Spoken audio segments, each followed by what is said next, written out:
बिस्मिल्लाहिर्रहमानिर्रहीम। अस्सलामुअलैकुम।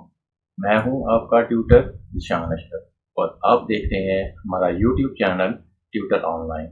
उम्मीद है कि आप सब लोग खैरियत से हों।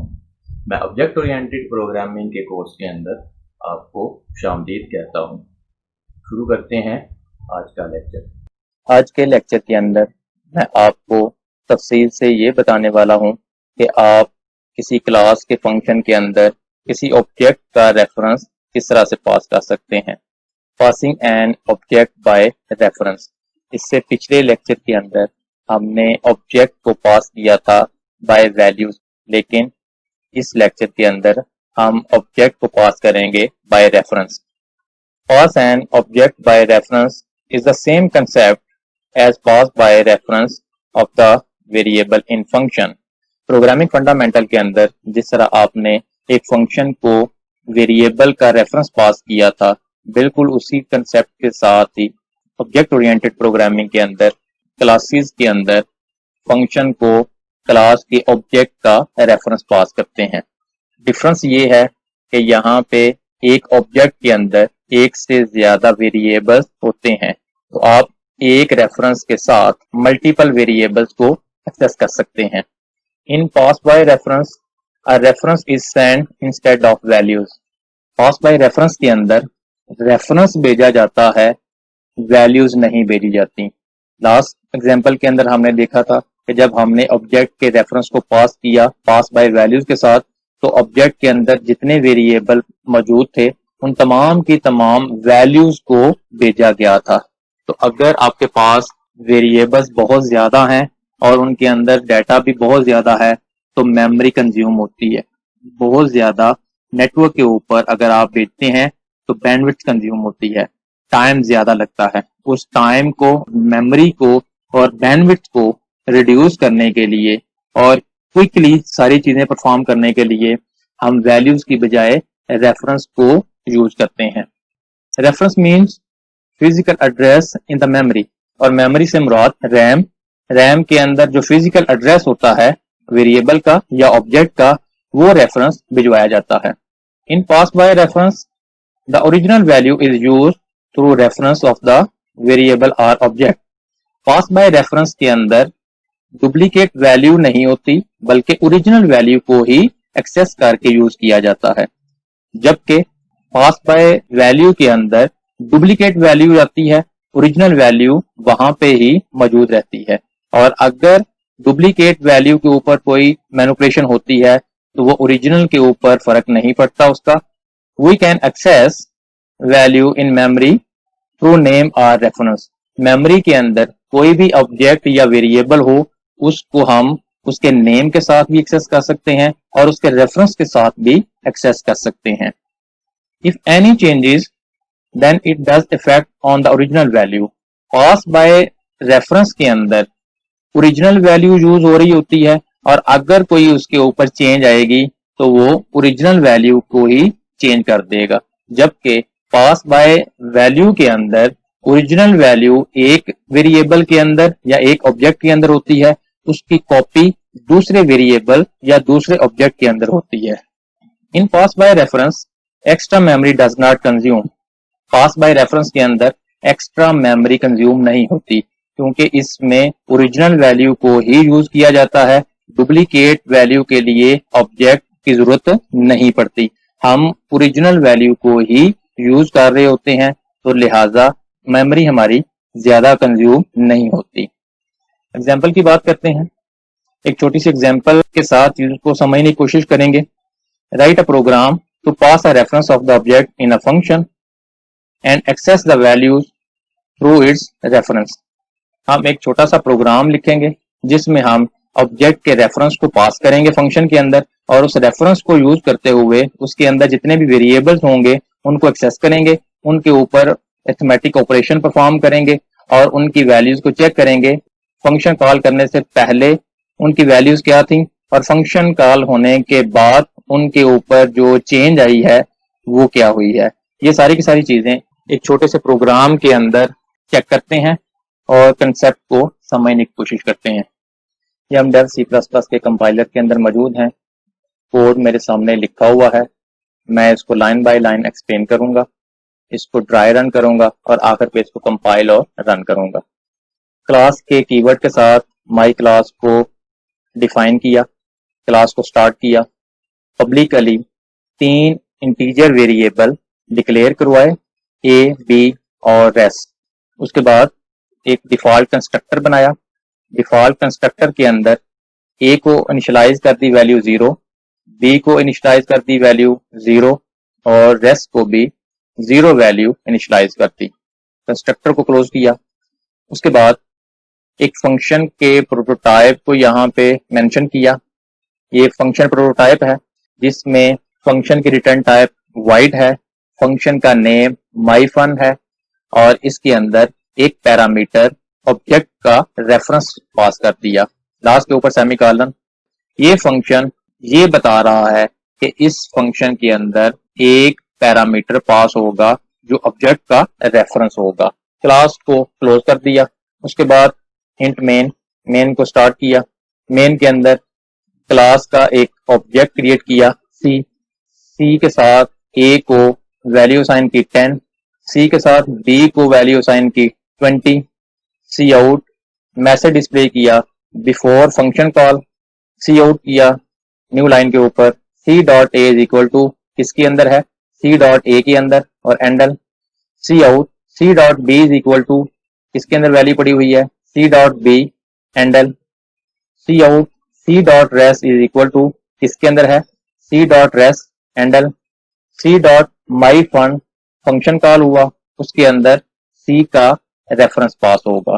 उसके बाद cout after function call statement एक मैसेज डिस्प्ले करवाया, एंडल फंक्शन कॉल करने के बाद वैल्यूज डिस्प्ले करवा रहे हैं, सी आउट के साथ डिस्प्ले करवाई C dot A is equal to किसके अंदर पड़ी हुई है, सी डॉट ए के अंदर ही, एंडल उसके बाद सी आउट करवाया C dot B is equal to C dot B endl return 0, main को क्लोज किया। फंक्शन को क्लास से बाहर क्लास के नेम और स्कोप रेजोल्यूशन ऑपरेटर के साथ डिफाइन किया। Void return type my class class का name, scope resolution operator, my function का नेम और इसके अंदर एक रेफरेंस डिक्लेयर किया, my class ampersand sign C dot A को असाइन करें C dot A multiply by 2, C dot B को असाइन करें C dot B multiply by 2, C dot rest को असाइन करें C dot A plus C dot B, arithmetic operation plus का ए और B के ऊपर परफॉर्म करके रेस्ट को असाइन कर दी।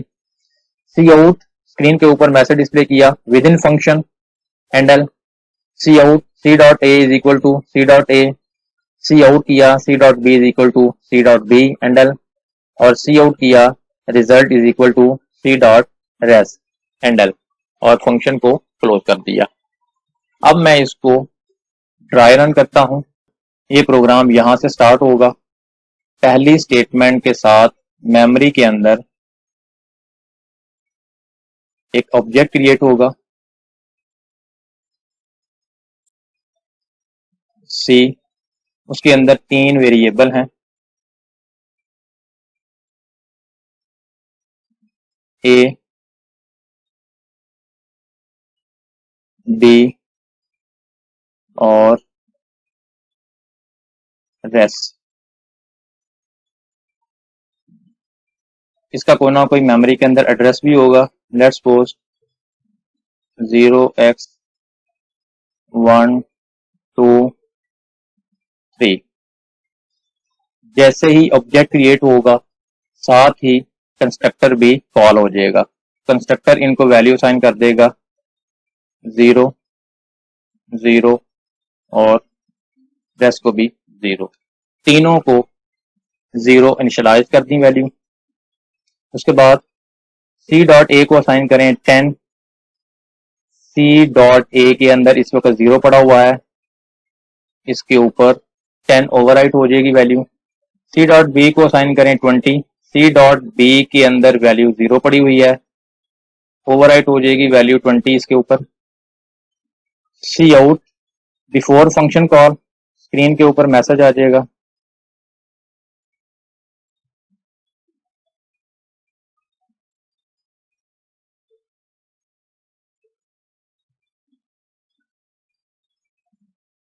Before function call control new line के ऊपर शिफ्ट हो जाएगा एंडल के साथ। उसके बाद ये लाइन एग्जीक्यूट होगी, cout C dot A is equal to C dot A is equal to C dot A के अंदर वैल्यू जो पड़ी हुई है, सी डॉट ए के अंदर वैल्यू 10 है, 10 डिस्प्ले हो जाएगी। उसके बाद cout C dot B is equal to C dot B is equal to C dot B के अंदर 20 है, सी डॉट रेस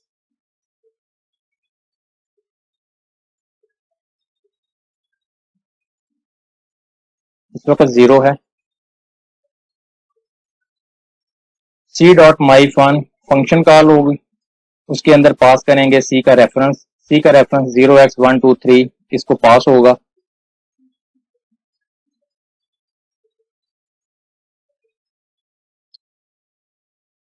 ये फंक्शन को लोकेट करेगा, फंक्शन को रेफरेंस पास हो जाएगा, ये रेफरेंस यहाँ पे आ जाएगा 0x123।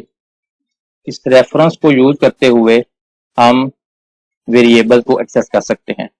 C dot A assign करें C dot A multiply by 2, C dot A ये सी है, सी डॉट ए के अंदर 10 पड़ा हुआ है, उसको 2 के साथ मल्टीप्लाई करेंगे तो 20 असाइन कर दें सी डॉट ए को, ओवरराइट हो जाएगी वैल्यू इसी के ऊपर।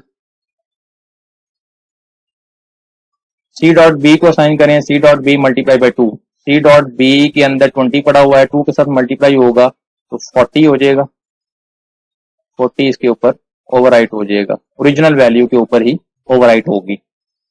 रेस्ट डॉट सी को असाइन करें C dot A plus C dot B, C dot A के अंदर इस वक्त 20 है और सी डॉट बी के अंदर इस वक्त 40 है, 40 प्लस 20 इज इक्वल टू 60 और असाइन कर दें C dot rest, C dot rest के अंदर इस वक्त 0 पड़ा हुआ है, इसके ऊपर 60 ओवरराइट हो जाएगी वैल्यू।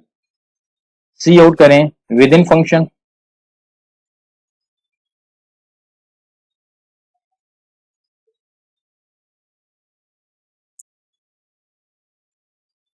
एंडल सी आउट करें सी डॉट ए असाइन करें C dot A, C dot A के अंदर पड़ी हुई है वैल्यू इस वक्त 20, उसके बाद C dot B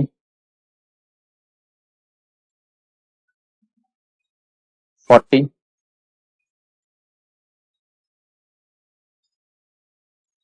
result is equal to इसके अंदर वैल्यू पड़ी हुई है C dot rest, C dot rest के अंदर इस वक्त 60 है, 60 आ जाएगा। उसके बाद फंक्शन यहां से क्लोज वापस जाएगा, ऊपर गया, प्रिंट हुआ, आफ्टर फंक्शन कॉल स्टेटमेंट आ जाएगी, after function call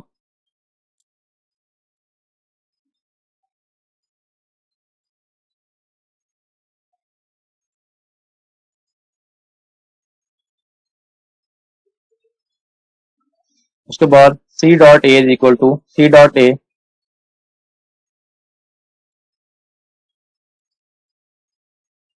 C dot A के अंदर इस वक्त 20 है, ओवरराइट हो गई थी value, C dot B is equal to C dot B,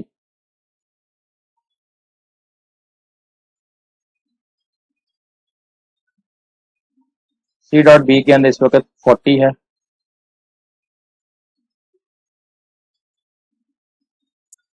return 0।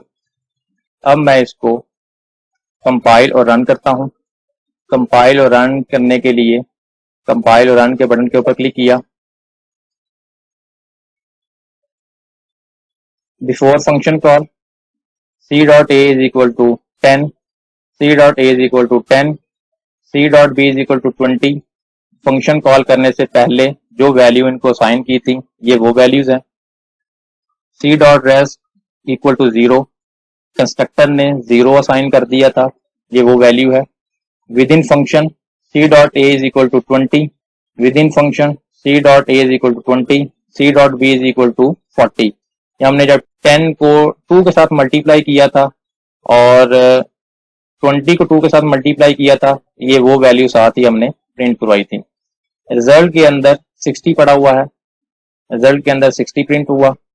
After function call करने के बाद ओरिजिनल वैल्यू चेंज हो गई हैं। सी डॉट ए के अंदर 20 है और सी डॉट बी के अंदर 40 है।